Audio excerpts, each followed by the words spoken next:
Ay, ay, ay, ay, ay. Ay, mi amor. Better MMA is back with another MMA mukbang. You already know what the deal is, man. You already know what we had to do for UFC 317. We're going for our boy Ilia Topuria. And you know I had to get that real Georgian food braja. We got the kinkale. Hopefully you guys can see that. And we got some seasoned French fries, which I didn't even ask for, but they gave to me on the side, which is really nice. And then they gave me some sort of chicken here. I've never tried this Georgian chicken before, but it's like a beautiful roasted chicken, and it smells delicious. The smells coming off this food are absolutely incredible. Before we dive into the main event of UFC 317, Ilia Topuria versus Charles Oliveira, let's dive into this kinkale. This is the first time I've ever had kinkale and the first time I've ever tried Georgian cuisine. So I'm very excited. This stuff seems extremely hot, but hopefully I do not burn my mouth, and we'll see how it goes. I can't even hold this thing from the bottom. It's so hot. So hot.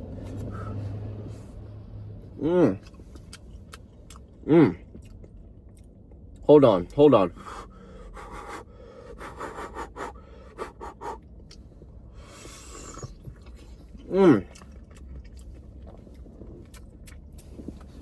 So it's like a little meatball in there. They say that this is beef and lamb. This kinkale is beef and lamb. I could definitely taste the lamb, some of the gaminess.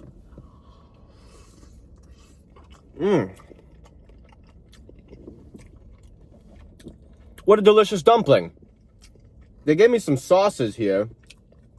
I'm not sure if this is for my chicken or my kinkale, but the little dumpling fell out of the dumpling. Filling fell out of the dumpling. Here, let me dip this in the sauce and taste it. Woo! Oh man, there's some of the soup from the soup dumpling is coming out.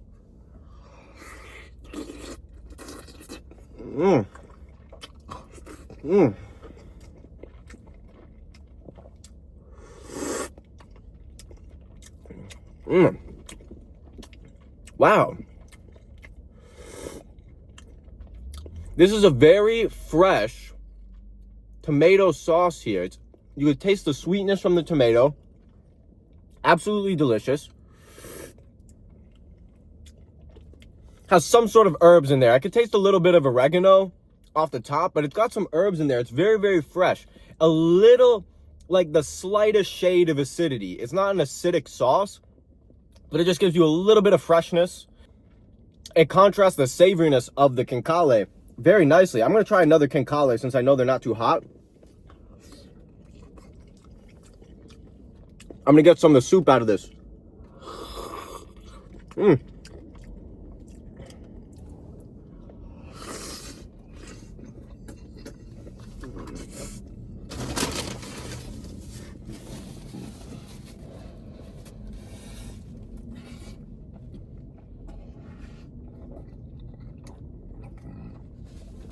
Too hot. No, it's just perfect. Well, I'm thoroughly impressed with the kinkale, if I'm going to be honest. It's delicious, herbaceous. And then, of course, you have the flavor of that lamb coming through the beef. You know, the beef flavor isn't very intense, but I like the kinkale very much. Now let's dive into the card. UFC 317 is being headlined by Ilia Topuria versus Charles Oliveira. I am picking Ilia Topuria by a first-round knockout. Charles Oliveira is going to come forward. Ilia Topuria has got bombs on his hands, dude. If Justin Gaethje and Dustin Poirier are knocking down Charles Oliveira, Topuria is going to put him out, man. You know, Charles Oliveira says he's going to walk forward. You know, he's going to humble this guy like he has the rest. Topuria is different, man. Topuria smokes Poirier and Gaethje in the same night. Topuria is a different type of animal. Let me just say this. The way this kinkale has spice, Ilia Topuria has it tenfold. All right? The way that this hits you on two different levels, with the patty inside and then the broth inside, that's like the solid and the smooth of Ilia Toporia's striking and his grappling game going together in unison. It's just a beautiful marriage. And honestly, I'm going to see this possibly as a club and sub, because we've seen Charles Oliveira club and subbed in the past. But I think Ilia Topuria is just going to hit him with some crazy shit on the feet. Charles Oliveira, I think, is going to be out of it. I think the ref is going to be forced to call it. Ilia Topuria, first round KO. Moving on down the card to the co-main event of the evening. Alexandre Chad Toja versus Kai Kara France. KKF, you're cooked, buddy. KKF, you're cooked. Now, KKF does have a puncher's chance, but he does not have the sauce the same way that Alexandre Pantoja has. Can Kale break?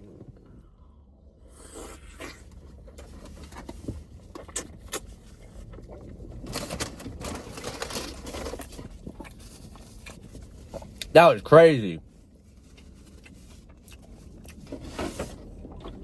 Alexandre Pantoja has already beat KKF in the past. I think KKF is a good fighter. I think he has a puncher's chance here, but Pantoja's chain wrestling, his wrestling pressure, and his pressure in general, I think is going to really mess with Kai Kara France. His pressure in general, meaning that I don't think KKF can really generate that much power off of his back foot. I don't think KKF fights very well off of his back foot in general, because like I said, he's not being aggressive, he's not backing people down, and he's not letting them things go. And I think once he's going to be tentative on the back foot, Pantoja's just going to need to jolt at him, maybe give him a little bit of a look on the feet, and then he's going to start chain wrestling. And Kai Kara France, we've already seen it on The Ultimate Fighter. Yes, has he improved since then, but so has Alexandre Pantoja. Alexandre Pantoja has improved immensely since they fought the first time, and Pantoja is just going to chain wrestle him, get his back, and I'm going to say this is going to be a Pantoja third round submission. Moving on down the card, too.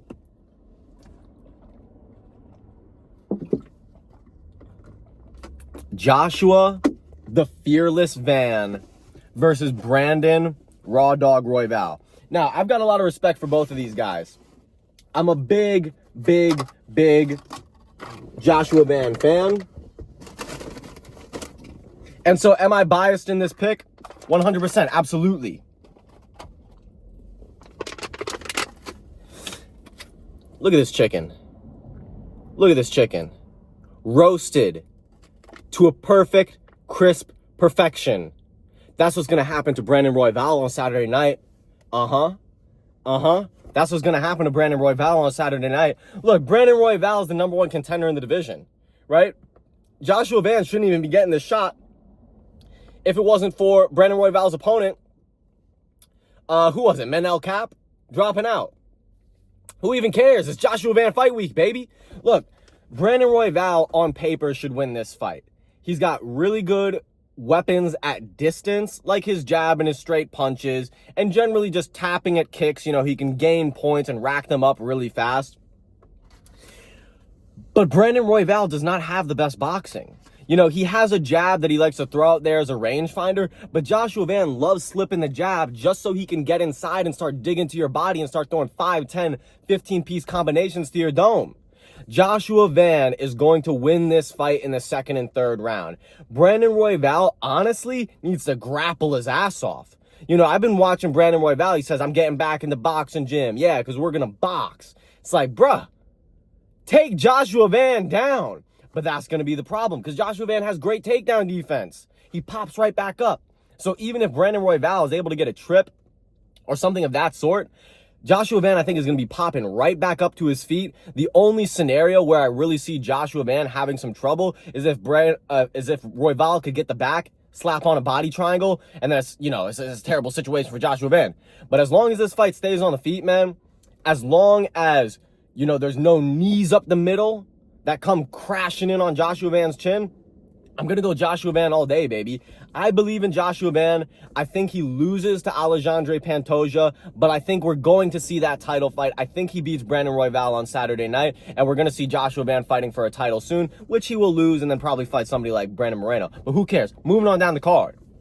Joshua Van decision. Moving on down the card. Benny Boy Dariush versus Renato Moicano. Now, Moicano had his little run. He's got the juice. He got the juice. But Beneil Dariush has that sauce, boy. That sauce stays for a long time. Real talk, though. Beneil Dariush is the better grappler. Let me try this chicken and this tomato sauce real quick.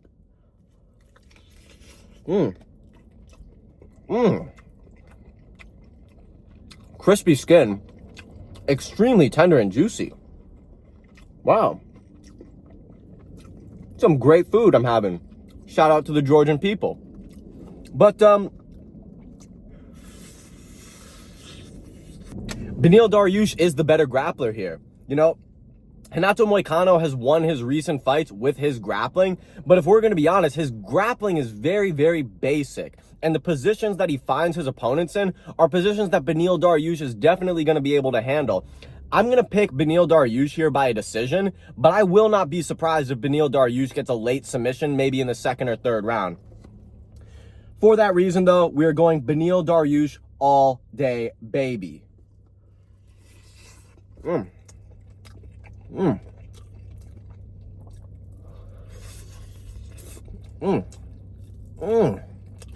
Man, this chicken is crazy juicy. This chicken reminds me of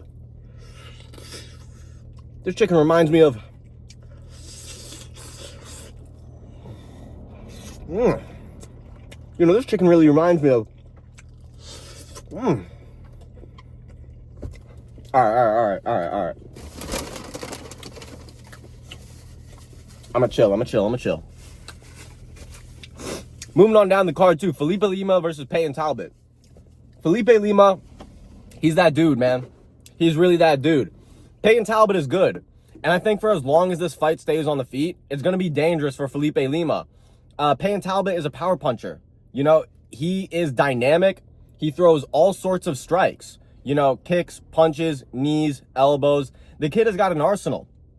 Felipe Lima, on the other hand, though, has an arsenal of his own. And I think the big advantage for Felipe on the feet would be that his volume and his ability to stack combinations. You know, Felipe Lima does a great job of throwing 2, 3, 4, 5 punches and then shoots right into the takedown. And not only does he have good takedown entries, but he's got some good chain wrestling, right? If he gets in on that single leg, he's turning it into a double leg. If you defend the double leg, he's going to dump you back down on your butt. You know what I'm saying? Like, he's got very good chain wrestling, and that's where we've seen Payton Talbot have trouble in the past. For that reason, I have to pick Felipe Lima. My boy Felipe Lima, bro. Look, man, this guy is good. This guy Felipe Lima is good. Payton Talbot has a puncher's chance, but Payton Talbot should not win this fight. If he does, kid might be really special. He might still be really special because Felipe Lima is no slouch, but we're going to go Felipe Lima for a 3-round decision all day, baby.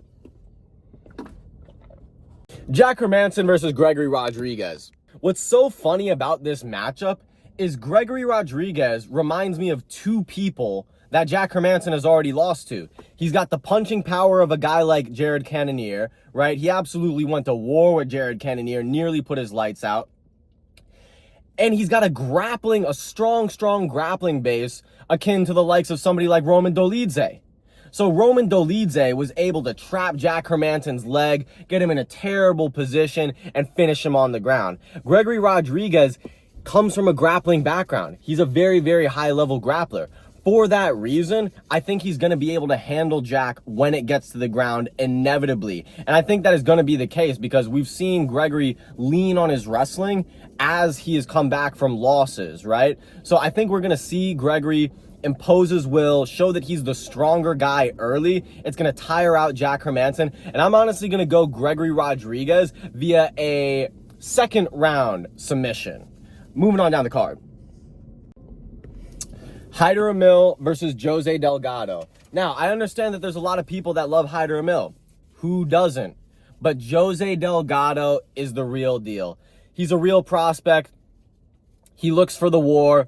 And he not only just looks for the war, he looks to be the smarter, cleaner, more technical, more lethal guy. Hyder Emil is the exact opposite, right? He walks forward, begging to get punched in the face. He takes one to dish out 2.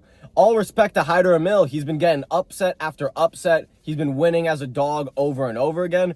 But Hyder Emil, I don't think he has the size or honestly the strength to impose on a guy like Delgado. I get the vibe from a guy like Delgado. He could take a shot better than somebody like William Gomi or the Korean kid that Hyder Emil knocked out.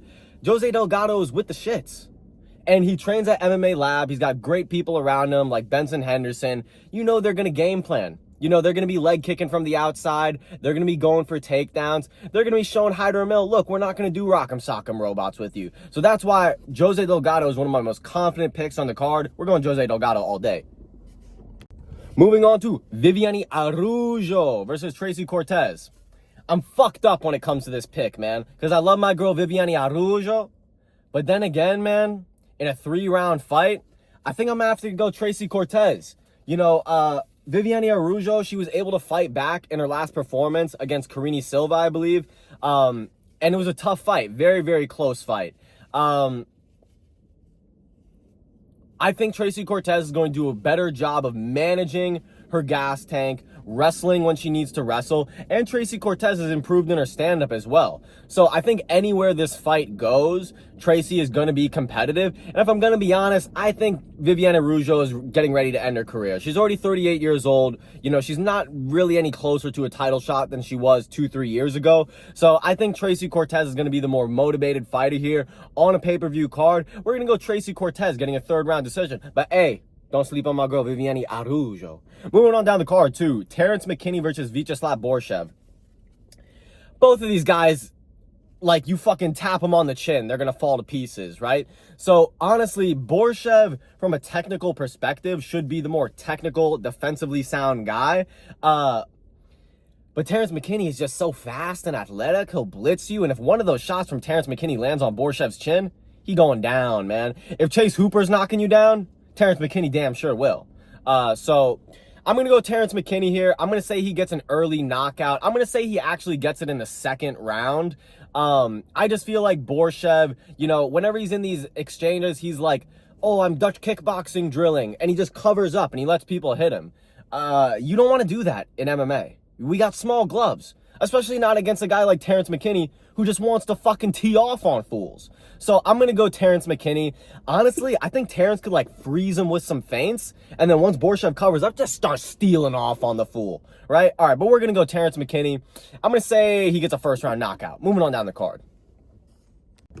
Nico Price versus Jacoby Smith. There's really nothing that needs to be said about this. Jacoby Smith trains at AKA, decorated wrestler. He can out-wrestle Nico Price. He's strong as fuck, and he's got crazy KO power. He's definitely the more dangerous guy in this fight. You know, he could dominate Nico and slam him on the ground for 3 rounds if he wants, or he could get him out of there in like 90 seconds. Jacoby Smith, 1st-round knockout all day. Moving on down the card, too. Jonata Deniz versus Hines. If you're picking Hines, you just love to gamble, right? If you want to gamble on that fool, that's fine. But he's got little T-Rex arms at heavyweight. And he wants to stand and bang with a kickboxer, Jonata Deniz? Look, if this Hines guy wants to take his career seriously, he's going to be shooting at fucking Deniz's legs from the 1st second the bell rings, if he takes his career seriously. But I get the vibes. He likes to bang. He likes to convince people that he's the real scary knockout artist. Bruh, you ain't knocking out Jonata Deniz, bruh. Your name ain't Marcin Tybura. You ain't lateral dropping nobody. You ain't hip tossing nobody, buddy. You're not fucking Tybura, bruh. Who picked Marcin Tybura against Jonata Deniz? This guy. Yeah. All right. Fucking Jonata Deniz, 1st-round KO. Actually, I'm going to say it goes to a decision. Nah, look, bro, it's either he's going to knock him out early or this Hines guy is crazy durable and he gets to the end. Whichever you want to pick. Next one. Jackson McVeigh versus Christopher Ewart. This Jackson McVeigh kid has got some good submission skills, but he's only fought bums. And he's got this crazy wide open chin when he's throwing strikes. I'm going to go Chilean. I'm going to go Ewart. This kid has got a Chad fucking jawline. And if this guy wants to bang it out with him, fuck it, man. This Chilean's here to get that smoke in. So I'm going the Chilean. I'm going to say he gets a 2nd-round knockout, but could be a hard-fought decision. Thank you guys for watching. I'm going to enjoy some of the rest of this delicious Georgian food. Have another King Kale for you guys. Why not? Mm.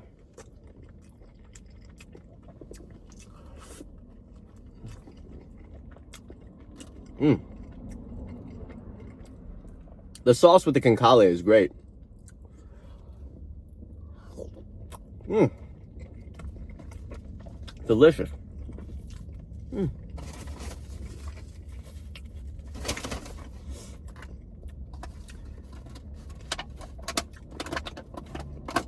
Delicious. Georgian food, 10 out of 10. Try this little piece of this thigh. Mmm. Crazy.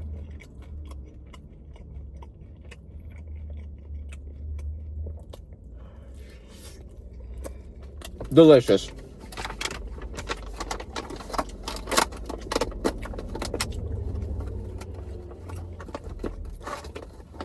Flavorful, like Ilia Toporia's punches. Tender, like Ilia Toporia's heart. And full of history, like the Georgian people. Alright guys, thank you so much for watching. Like and subscribe, do all the things, comment on the video. And yeah, MMA Mukbang, this is what we do. We out. Peace.